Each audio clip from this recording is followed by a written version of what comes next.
Iyi nyigisho niyo ku munsi wa 18 wo kwisonzesha. Ni inyigisho yo kwicisha bugufi. Icigwa cyo kwicisha bugufi niyo nkingi ya mbere y'ivyigwa twigisha mu ishure ry'abarundi bose. Turerekana yuko kwicisha bugufi atari ubujuju. Turerekana yuko kwicisha bugufi atari intege nke. Ahubwo twerekana yuko kwicisha bugufi ari ubwenge, mbere ubwenge bwo ku rwego rwo hejuru. Uwicishije bugufi rero afatwa nk'utacazi, ariko abakizi. Nta kintu kiryoshe nko gutahura iki cigwa mu buzima. Umuntu umwe niwe yavuze ati umuntu azi neza kwicisha bugufi uzomusanga mu bantu bato bato, kandi ukamusanga no mu bantu bakuru.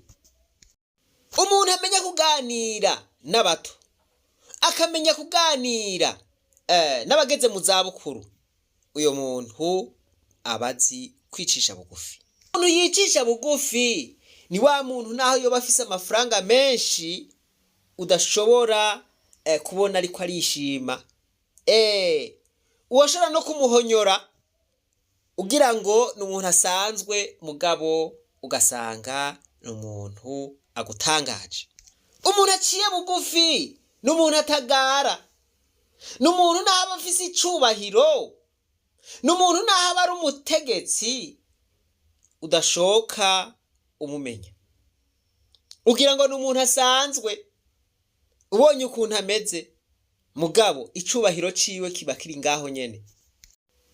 Wari wamukengereye, abamuzi bakamubona baca bavuga bati mbega murabonye naka, nawe ugashurwa mu gahundwe uti yampaye nkawe rero, namuramukije kurya ari naka, namuvugishije kurya ari naka, namukoreye birya ari naka, mana yanje mana yanje.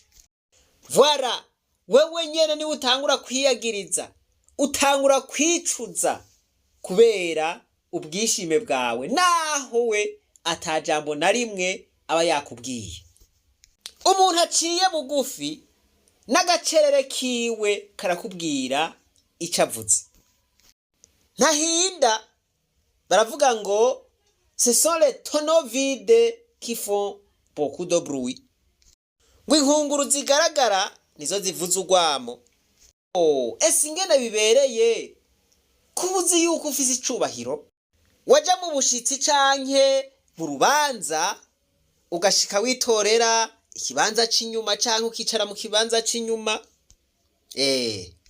ukitekerereza, bakuraba imbere bakakubura, hanyuma bagaca baza kugutora inyuma bati mushinga ntahe, nukuri turakwinginze ingo uze kwicara hariya imbere.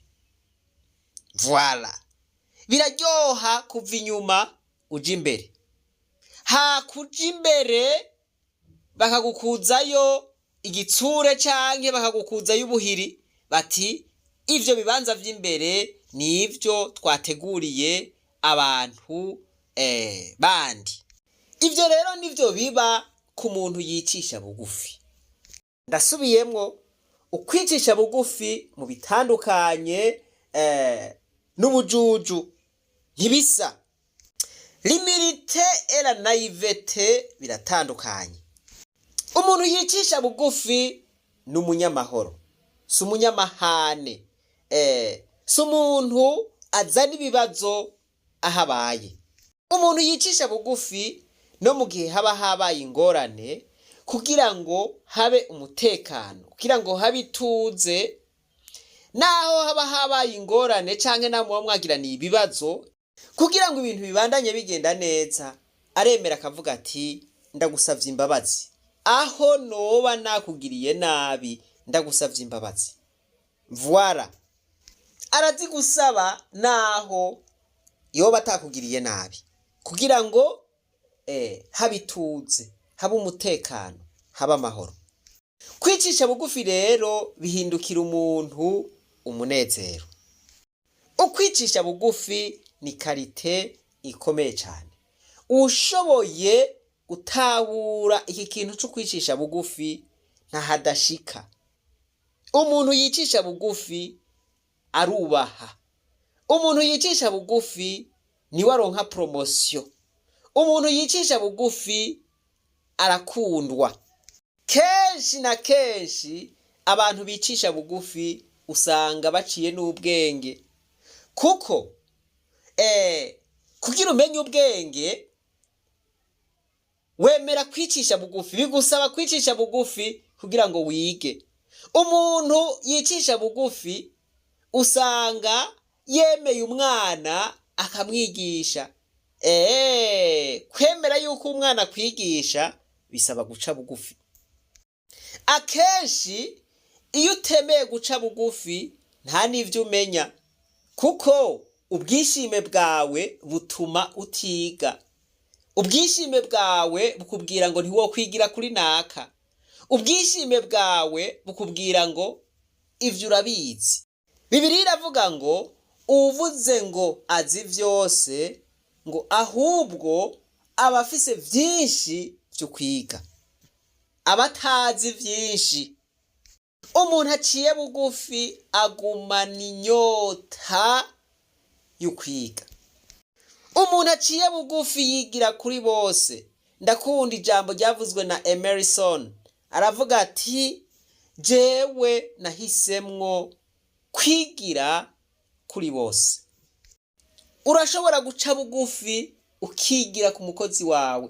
Umukozi wawe arashobora kukwigisha ijambo utaruzi canke akakwigisha ivyo utaruzi. Mugabo wishize hejuru ukishima, ukagira ubwibone, ivyo bintu wari kwigira ku mukozi wawe uzoguma umwereka yuko vyose ubizi, vyose ubishoboye, mugabo atavyishoboye. Uruhire kurangiza atavyuzi.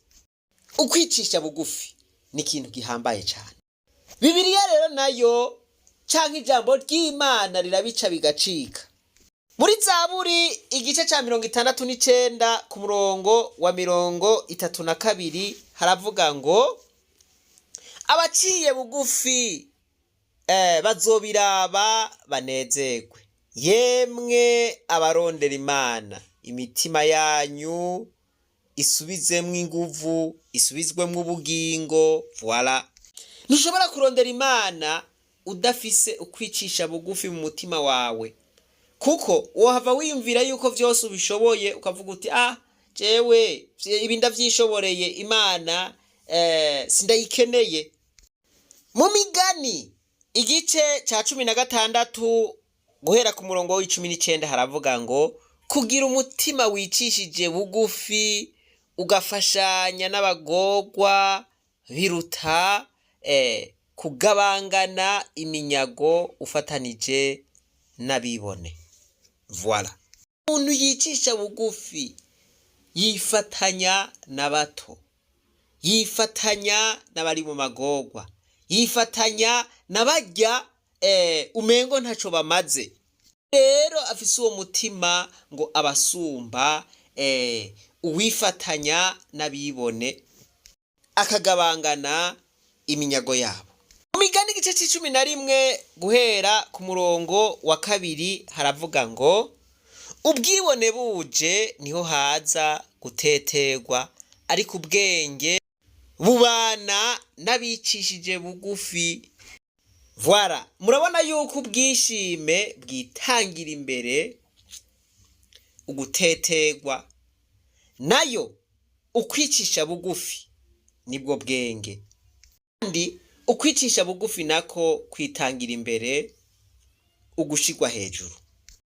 Dusenga Imana muri urugendo rw'imisi 40 iduha uwo mutima ukicisha bugufi. Abatari bawufise dusaba Imana tuwuronke. Uwo mutima wo kwicisha bugufi niwo mutima w'ubwenge, niho ubwenge buhagaze. Dusaba Imana idukuremwo iyi mpwemu mbi ituma dukomantaza imitima, bigatuma tutaganira ku ngorane ziduhanamiye.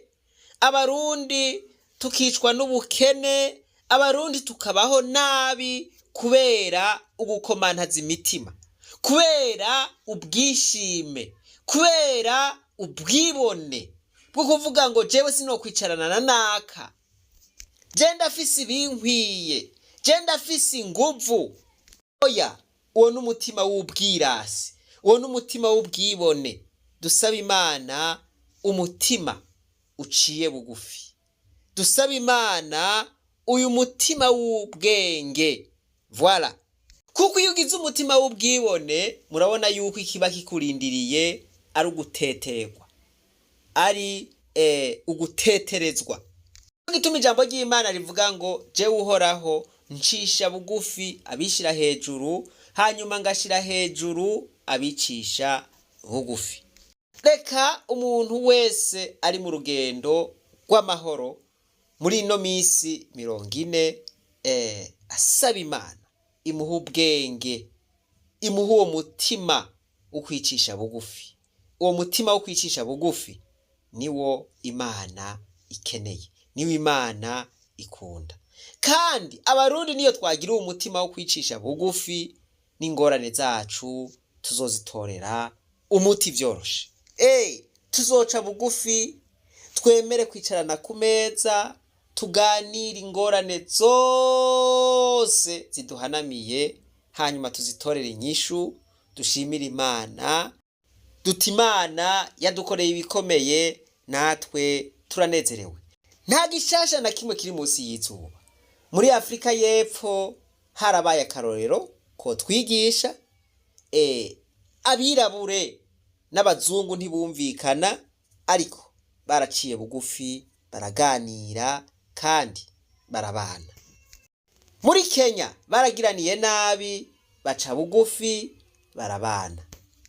Hariho n'ahandi henshi ntokwirirwa ndadondagura, ariko ahabaye ukwicisha bugufi hose habaye umusesekara w'amahoro. Imana yo mwijuru niduha uwo mutima kandi iturabe neza. Reka twibandanirize rwa rugendo rwacu, maze tugaruze umunezero Satani yatunyaze. Umuntu atarashika mu ishuri ry'abarundi bose turamuhaye kaze.